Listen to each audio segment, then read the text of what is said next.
കൊരങ്ങ കോയിന്റെ മണം. അത് പുറത്തെവിടെയോ ഒരു കോഴി കറങ്ങി നടക്കണ കണ്ട്. അല്ല, വെച്ച കോഴിന്റെ മണം. അത് ഏതെങ്കിലും ഹോട്ടലിൽ കറി വെച്ചോണ്ടിരുന്നപ്പോ ഇറങ്ങി ഓടിയതായിരിക്കും. അതാണ് വെച്ച മണം അല്ലേ? പോയി കിടന്ന് ഉറങ്ങു വേണ്ടേ? പ്ലീസ്.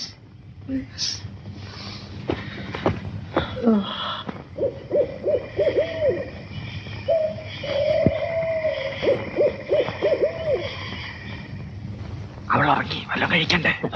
നവാ